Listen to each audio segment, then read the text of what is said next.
Hello, everyone, and welcome back to the CFS Health Recovery Podcast, where we talk about all things practical change to help you get healthy and start living again. I am your host, Toby Morrison, and on today's episode, we have our General Manager and Client Success, Ash Ward, with us. Hey, Ash. Hello, nice to be here.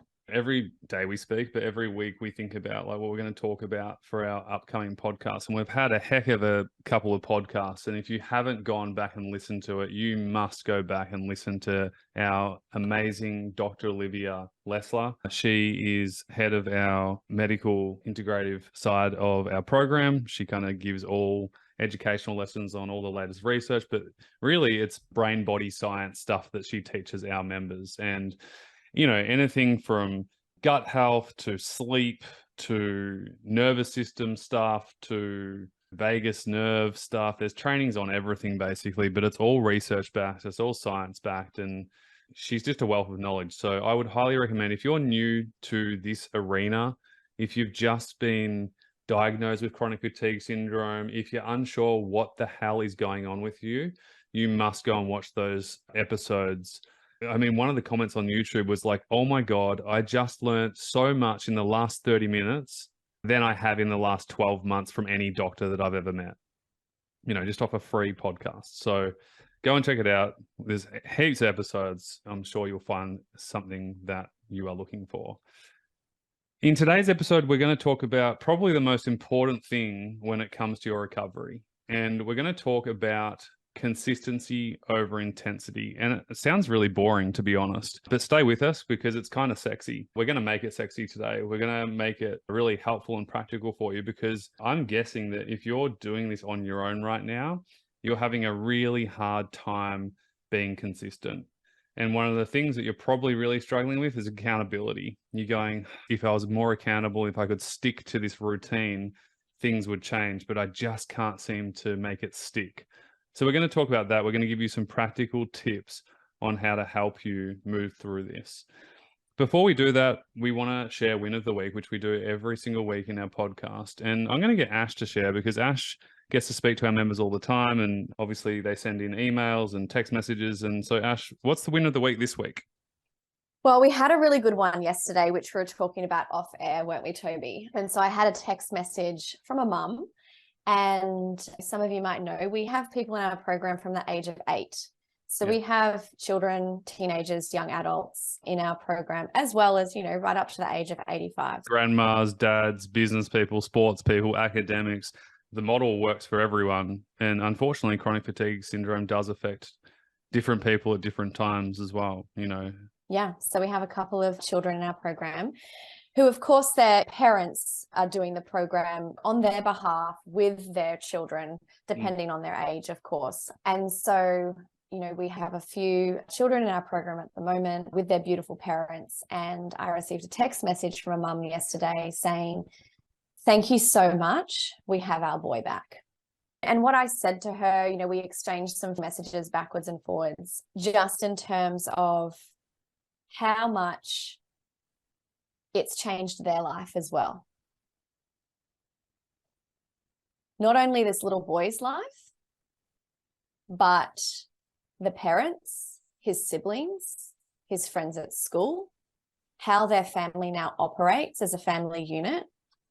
And I said that to her, and it's funny, we had sent a message at the same time saying the same thing. And I had said that, and she had said that. She said, "This has been the most beautiful process and blessing for our entire family. And we now have our boy back."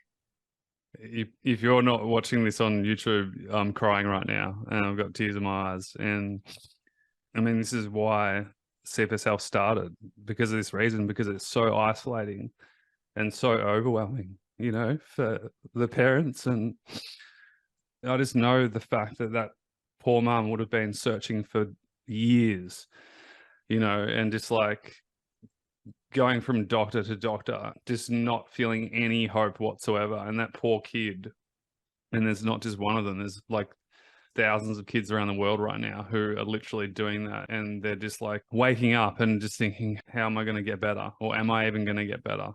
and then I know you sent me the text message yesterday to show me what this lady had said about her son. And, I was just like, wow, that's freaking amazing. Like that's what it's about. And I also think it does bring people together, as hard as it is in the time. As you start to learn and you let go of the perfectionism and you stop trying so hard and you stop searching for the quick fix, and then you actually just knuckle down and start working on your recovery and start moving forwards. Like you said, that beauty, kind of the connection, the understanding of each family member, the realization that it's hard, but hardship kind of can bring us closer. We've got another 12-year-old as well who's just done incredibly well with his parents over the last kind of 6 to 8 months, and fantastic kid as well. I mean, I don't think chronic fatigue syndrome affects any bad person in the world, to be honest. Seriously, like everyone has such a good heart. They care. They probably try too hard. They want to get the most out of themselves all the time. But it just got me thinking, like 10.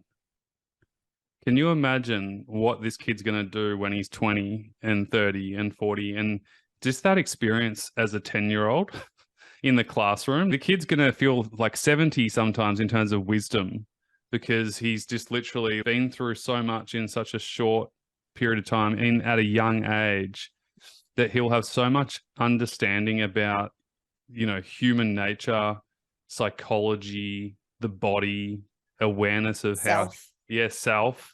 I think at that age, everything's so external, but to have that internal understanding of self is just huge. And, I said to one of our other members recently, the 12-year-old on one of our group calls, and he's just great. He's cheeky and he's funny, and his mum and dad are always on as well. And, I just said, I'm so excited for your future. Like, I can see the brilliance in this kid, and it's like he can do anything he wants, And the ripple of that experience. Yeah. Once you overcome this, you can do whatever you want. And it's always going to be something meaningful. You know what I mean? Like, it's never going to be something that doesn't matter, because once you go through this, you can't pretend you didn't, and you can't pretend how important meaningful stuff is to you. You don't want to do non-meaningful things anymore, because it's like, well, life's so important. What can I do? How can I be of use and of service? So yeah, I probably need to go get some tissues. I wasn't expecting that. Jesus Christ. Oh, why'd you do that today, Ash? It's a Friday morning. Look, I'm going to go get tissues. I got to get out of this room to get tissues, but can you just talk for 30 seconds? And, these are tears of the immense emotion that comes with chronic illness and the journey of it, because it's a journey. It's such a journey, and it's an emotional one. There's highs, there's lows. I don't reflect enough probably on the impact that this work does and the program does and the people in the environment that we've got. But it just, it hits me hard. It hits me hard in a good way, because it's just like, geez, just imagine if they'd never found us, Yeah, I'm just so glad that I suffered so I could make sure that no one else has to suffer like I did, And it's really a good segue into what we were going to talk about today, which is consistency, because these results for this little boy and their family haven't come overnight. It hasn't come without his beautiful parents turning up to calls, making the small changes in their everyday life, talking about the emotions that are wrapped up in it all, working through it, making the next little step, coming to learn the next bit, integrating that, doing that. It's not like they did one big thing that worked. Here's the problem. Like, the people inside our program, they get it. They know that there's no overnight quick fix. They know there's not one thing, right? But we all have to and had to go through the journey of trying to find the one thing. And to be honest, what happens is everyone goes and tries to find the one thing. They go for the pills, they go for the medication, they go for the best doctor in the world. We did that as a family, and I know heaps of families in America have done that. We've had lots of clients go to the best doctors in the USA and then come to our program as a last resort and then start to get better. And it's not that they get better immediately. It's just that they stop focusing on trying to find the one thing, and then they focus on, well, what do I need to focus on right now? But also holistically, how can I have a holistic approach? And because that's what it takes. But then the kicker with that is it takes consistency over intensity with the approach. And I think that's where most people go wrong. It's just they go so hard. Like, hands up, who's guilty of literally, you're on Google or you're on Facebook and then someone posts a freaking article about a diet.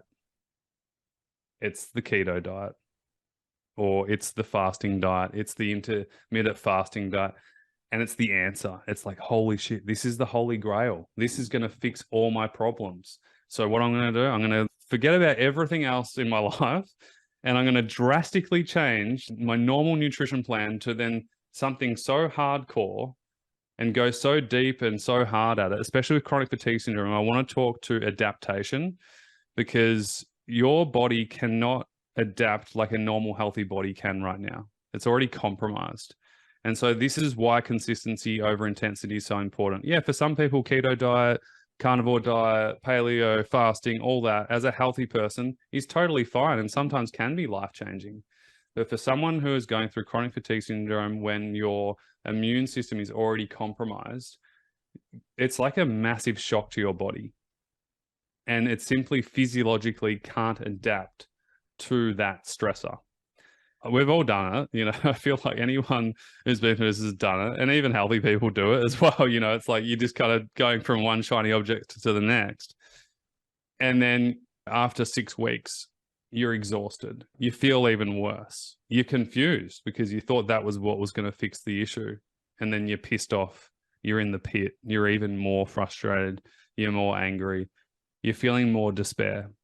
And it's okay if you're doing it. I actually think you need to do it. Like, I don't think you can bypass this part of the journey. I actually think it's an important piece because that will help you get to the point of realization of, oh, it's actually not something out there that's going to fix me. It starts in here, and it's not just one thing. It's a holistic approach.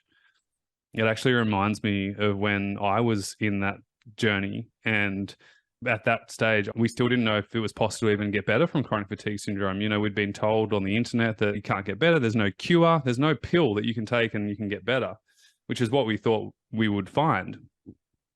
Anyway, got referred to one of the best doctors in Melbourne, and he was like a nutty professor, and he had a white lab coat. He had frizzy hair like Einstein, literally. And he'd walk in like a little old hobby guy and, all right, my boy, lie down. And I'd lie down on his table and I'd do all these weird tests. And I got to the point where he said, all right, I want you to hum happy birthday and I'm going to tap you on the back. My glands are swollen. I'm like 20 kilos deconditioned. I had no muscle mass, had no energy.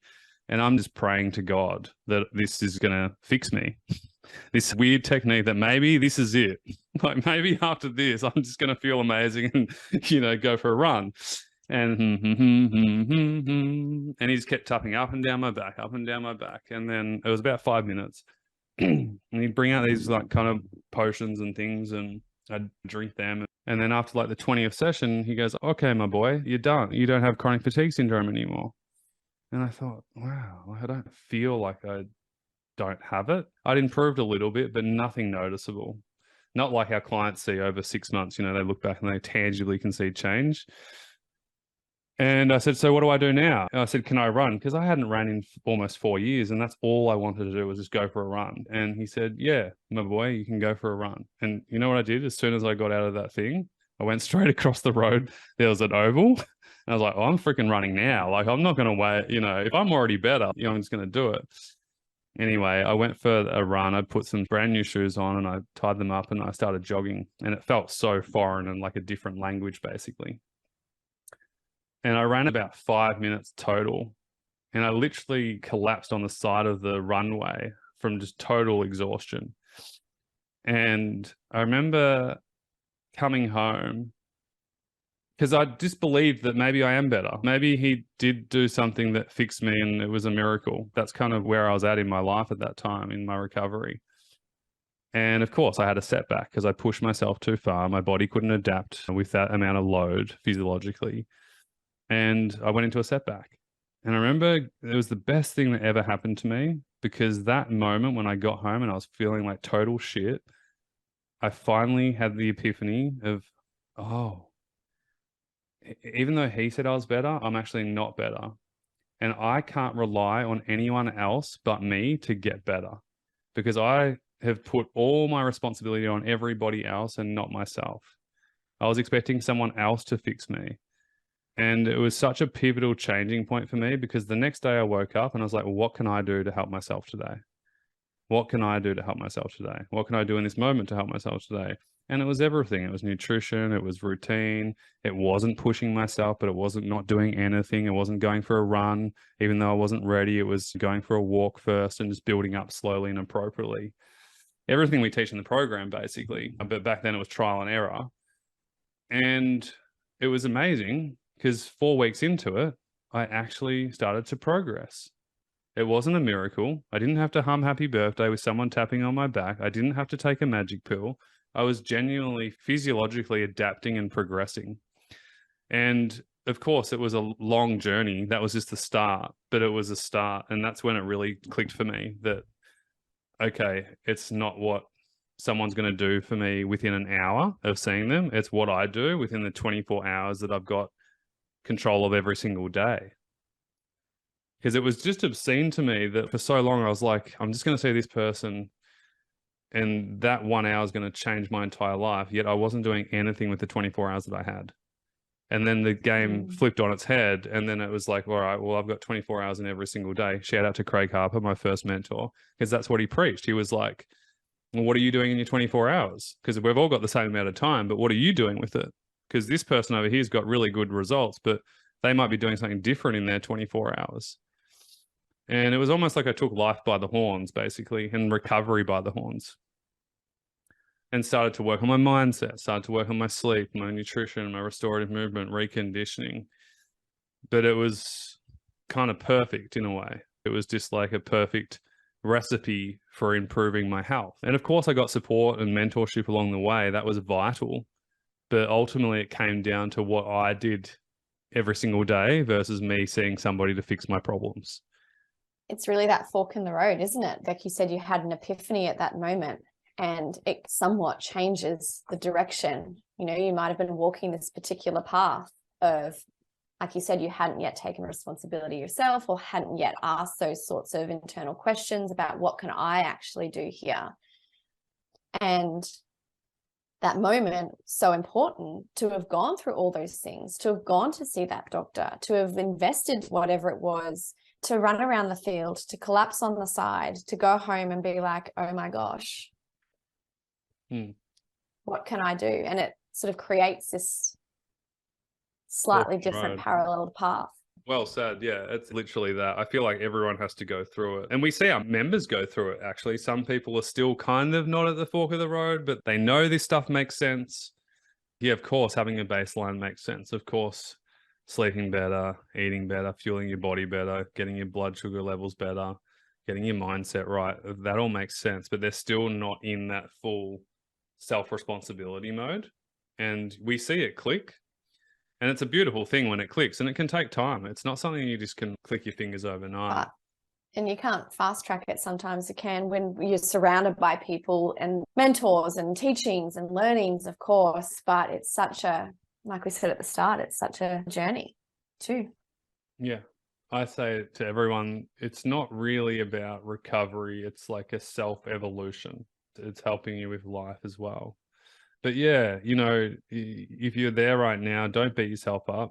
Nothing's a waste. And Ash, I know you're big on this of like, everything is meant to be, as in like the money that you lost because you invested in it and it didn't work. It wasn't all lost.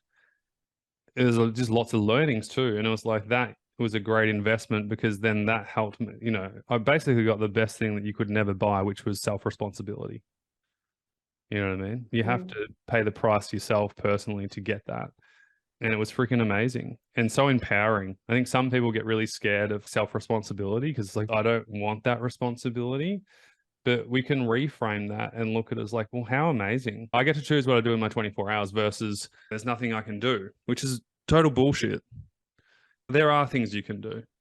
Now, maybe it's not going to be overnight success. Maybe it's going to be a slow slug process. But you can't tell me that there's nothing that you can do within your 24 hours. Even if you're in bed, you can focus on what you'd like. Lauren G. Marco, one of our past members, she put it brilliantly when she did an interview for our members on our guest panel workshop. She said, I was in a lot of pain at the start when I first started the program. Toby, you told me about the mindset about focusing on what you can do and what is working. So I took it to the micro level and I found one part of my body part that didn't hurt. And I just focused on that. She said, her legs were in pain. And then she noticed, oh, well, my forearm's not really sore. And it actually feels really relaxed and it feels like a good soft muscle. And so she honed in on her focus on that. But it's such a micro thing. You wouldn't think that that's really going to help you. But what happened was then she noticed that her other arm wasn't sore. Then all of a sudden her hand feels good. And then all of a sudden that eventually trickles down into the legs and go, oh, actually my right quad feels a bit better today. It's not as bad as normal. And so all these little things kind of filter into the next thing. And one of the things that I say is forget about home runs. You just want to hit singles every single day. And I think that's what the people in our program do so well and what we teach through all our accountability systems, our start of the week gratitude, our daily planner, our daily tracker, our end of the week review for everybody. I think all those little things actually add up hugely in the end. But it's just hard to see at the start. It's hard to see at the start. You got to buy in. It's just hard to see at the start. And they can feel so little. They can feel so little sometimes of like, well, what's this going to really do? This isn't going to move the needle, but it's the little things consistently that does move the needle. Yeah. Look at the card. I don't know if you're watching this on YouTube, you'll see this, but we have a bunch of deck cards, basically every single quote in our program, and our members at some stage get sent this pack to their actual mailbox. But small wins, big change. And Gemma Hanley, our resident mindset coach, always says little by little becomes a lot. And it's crazy. Like we've seen people go from wheelchairs to walking up mountains, hiking mountains. One of my favorite stories is Christy from USA. She had to get spoon fed from her husband, couldn't really do anything. Now she saves lives for a living, like people who get stuck on cliffs. She's the one that goes up to get them. Crazy. Now, here's the thing, though. She didn't do it in 2 months. She didn't get there within 6 months. It took years, a couple of years. I don't know exactly how long. I actually don't think measuring time's that good, to be honest. I never did. I tell our members not to. It's not helpful to go, oh, by this time I need to be here. No, we have intentions, we have goals, and we just work towards and move them. But Christy wasn't like, by 2019, on this day, I'm going to be mountaineering, saving lives. She just got up every single day and say, what can I do to help myself today?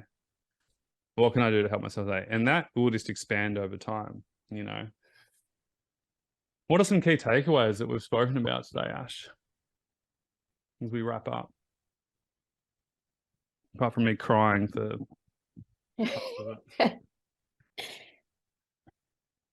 Consistency is just so underrated, I think. We're so attuned to, unless I see an immediate result, it mustn't be working, without knowing the bricks that we're building by these little wins, by these little steps, by this consistency. It can be so easy to be like, well, I've been doing this one little thing for a week and I haven't seen any results, so it mustn't be working, so I need to find a different direction, without being able to see what is actually happening in the background, in the body, in the mind, what's kind of, slowly starting. Unless it's an instant win, it can be very easy to be like, I need another solution. Yeah, the solution is just to keep hitting the singles every day and just do the work. Yeah. The other funny thing, just on a physiological adaptation level, is that it takes the body 6 to 8 weeks to physiologically adapt. So when someone goes to the gym and they train, they actually don't see any adaptation within the first 4 to 6 weeks, sometimes 8 weeks. So that's really important to understand too, of like, why are things just looking different, changing? And we see this a lot in our program, it's always like someone outside of them sees their progress faster than they see it themselves. The husband, the wife, the mum, the dad, the co-workers, they'll go, oh, you're different. Your hair's better, your energy's better, your personality's back. And so just fundamentally as humans, we are always the last person to notice our own progress. In fact, we're the first person to notice our flaws and our struggles, because that's what our brain's wired to do, to focus on the self-protection stuff. But it's really important for us to put the spotlight on the things that are working and just kind of double down on that, and just remembering small wins create big change. Before we go, I wrote just on my little whiteboard, and if you're watching this on YouTube, you'll see it: consistency over intensity. And so here's graphic 1, which is super up and down. And we call this the push crash cycle. The highs are great. Up here, the highs are really, really good. But then the lows suck. And we call that the valley of death. And that's where the onset of symptoms happen, when we push ourselves too much, when we kind of focus on the macro and not the micro, and we keep going up and down like a yo-yo. We really want to stop that. And then if we come down to the second thing, you can see here the consistency is really different. It looks different. It's smaller, it's slower, it's progressional. But you can see here over time, if you're looking at it, you just imagine little waves slowly on the incline moving forwards to the future. You can see how it's a nice green line through the middle there. And one of the things we teach inside our program is maintenance months and then progression months. So just to keep it short and simple, when you progress, it's important that then with your new progression, whether it's with movement, strength, daily function around the house, changing your sleep schedule, maybe you're decreasing your daytime sleeps to have better quality sleep at night, nutritional changes, we want to maintain that change for a period of time before we progress again. Because remember, our bodies need to physiologically adapt. Once it's adapted and we've created our new baseline, then we move up a notch and then we go again. And so that's kind of how it works. Obviously, it's a bit more nuanced than that, and we have whole trainings inside the mentorship recovery program. But just for the listeners who aren't in the program, the key is consistency over intensity. That's your cue. Just remind yourself of that. Consistency over intensity. Ash, you want to say anything before we wrap it up? No, I think it's just that card. Small wins is big change. And a whole lot of trust in it, trusting the process. Yeah. We often overestimate what we can do in like 2-3 months. How can I change the world? But we often underestimate what we can do in 2-3 years. So there's that overestimation, like short term, of like, yeah, I'm just going to get all the gains right now. And then we underestimate, what we can do in 1, 2, 3 years. And that's why I always say, play the long game. Play the bloody long game, because that's where the change happens. Nothing great happens overnight. Nothing. So, play the long game, consistency over intensity, and small wins equals big change. We'll leave it at that. Thanks for listening. Ash, thanks always. You're a bloody legend. And try not to make me cry every podcast we do, please. Speak to you soon. I hope you found this episode of the podcast really, really helpful. Here are 3 ways we can help you whenever you are ready. So first of all, we have a free information group on Facebook. And so if you do have a Facebook account, make sure you go and join that group. There is strictly no negative venting. It's a very supportive, uplifting group. And there are some great trainings in there that can help you get started with your recovery. So it's called the CFS Health Recovery Information Group. There's a link here anyway, so click that link and join it. The second thing is we have a bunch of free trainings that will really help you understand where you're at, but also help you move forward. So we're going to leave a bunch of free trainings for you. So click on that. We'll send it to your email, and obviously you can watch them in your own time. And thirdly, we've just created a 15-minute chat link. So if you're someone who's like, man, this sounds really good, this is really helpful, I really want some personal help, and you want to have a step-by-step plan that will help you go from where you're at to where you want to be. We have opened up a few spots to have a 15-minute call, no strings attached. Basically, this call is to see if or how we can help you. If we can, we'll be able to share with you some information on what that would look like. And if we can't, we'll send you some free resources that will help you if you would like to do that. So we're going to leave a link below. You can book in your 15-minute call. This is not a coaching call, so don't expect to get coaching in a 15-minute call. This call is really to have a conversation around you, what you need help with, and whether or not we can work together to help you get the results that you want. So if CFS Health, the mentorship program, sounds something that you're interested in, but you're just not quite sure about it yet, this is a perfect opportunity to book in that call, have a chat, and then of course we can go deeper if this is something that you would like to do. Hope you found the podcast helpful. Please leave some love, especially on the YouTube channel. Go and comment on the videos that you found helpful, and appreciate all your support, and we look forward to speaking with you soon. All the best for now. Speak to you soon. Bye.